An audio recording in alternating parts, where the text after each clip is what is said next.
You're welcome back. Let's take you to Sudan now, which has been embroiled in a vicious civil war for nearly 18 months, during which women and girls have been at severe risk of sexual violence. Factions of the ruling military junta fell out over a path back to democracy, and the Sudanese army have now launched a major offensive against their rivals, the paramilitary Rapid Support Forces. The UN has said that Sudan is home to one of the world's biggest humanitarian crises, with 150,000 people killed and 10 million displaced. The BBC's Barbara Plett-Usher has been given rare access by the army to the front line of reports from the city of Omdurman. Sudan is at breaking point.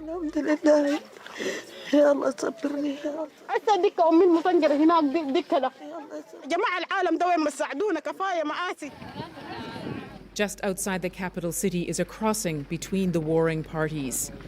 These women have come out of RSF territory. They carry bags to buy food and also tales of horror.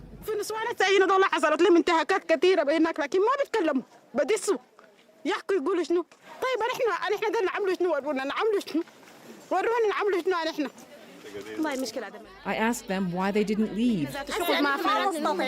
We're too poor, they told me. We have nowhere else to go.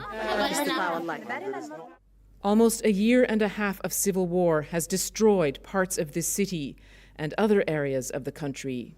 One of the fiercest battles took place here in Omdurman market. It was the largest market in Sudan, but you can see the level of destruction now. Over several months of intense fighting, the army defeated the RSF in these streets. But the capital is still an active war zone, and diplomatic attempts to end the wider conflict so far have failed. We were escorted at all times by the military, who took us to the front line. Both sides are accused of war crimes, the RSF more so than the army, charges they deny. I spoke with the commander leading the latest operation. كل القوى الموجودة هنا تكاد إنه دمرناها بقوا هم خطونا القناصية زي ما أنتم هسه قبل شوية. We're at a last line of defense for the Sudanese armed forces in a part of southern Omdurman. You can see the barrier here, and beyond it, less than a kilometer away, is the RSF, and in between is a no man's land where there are snipers, and we've just heard sniper fire. There's also regular artillery fire, another danger here. It's that which is claiming so many civilian lives. El Nile is the largest emergency hospital. In the past week, it's received dozens of casualties, many from RSF shelling. One of them, this patient, hit by a shrapnel in the neck. 15-year-old Sufian was working at a market when a mortar landed close by.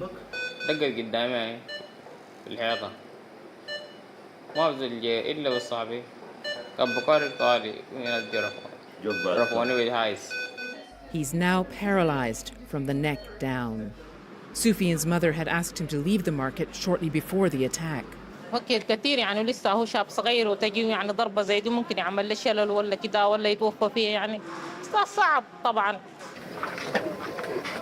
But it's sexual violence that's become a defining characteristic of the conflict.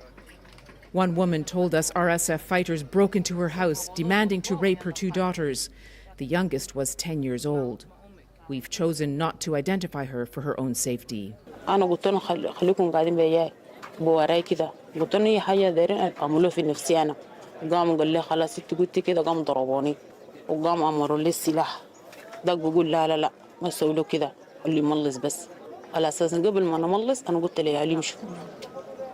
Then one of the men raped her.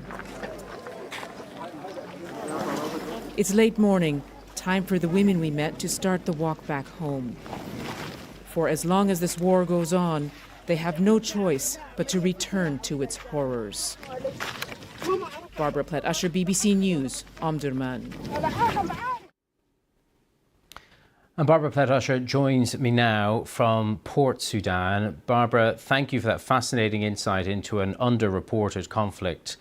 Is there a willingness, are there negotiations underway to bring it to an end?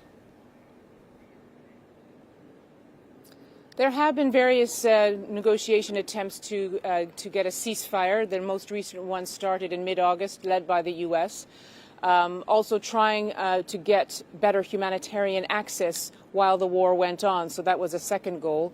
I think at this point, a ceasefire is looking unlikely. We had the head of the armed forces, General Fatah Burhan, who spoke at the UN General Assembly this week, and he said the army was open to any talks that would bring a meaningful end to the war. But he said, first of all, the RSF, the Rapid Support Forces, which he called a rebel militia, had to withdraw from the areas it had occupied, the towns, the cities, the homes, the roads, so that displaced people could go back. Otherwise, there wasn't anything meaningful to a ceasefire. And he said until that happened, the military operations would go on. Now, the RSF commander also sent an audio recording of a speech to the UN General Assembly in which he repeated his willingness to talk about a nationwide ceasefire that would allow humanitarian access. But again, on the ground, those offensives, those RSF offensives continue, especially around the city of Al-Fashar in Darfur in the west of the country, which has been under siege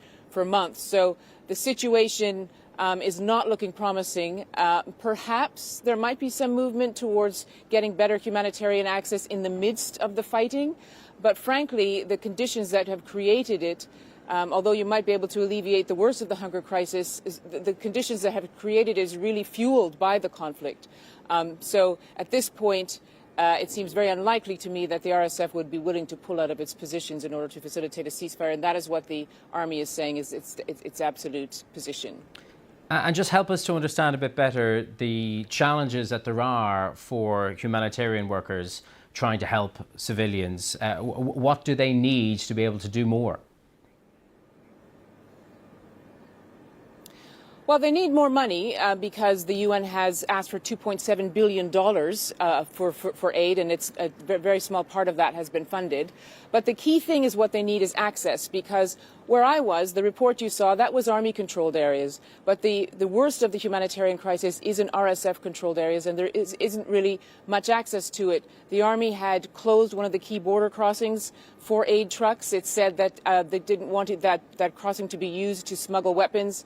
And so there's been a lot of pressure put on the army, as well as the RSF, which has been blocking aid too. For example, has not allowed any aid to get into Al-Fashar.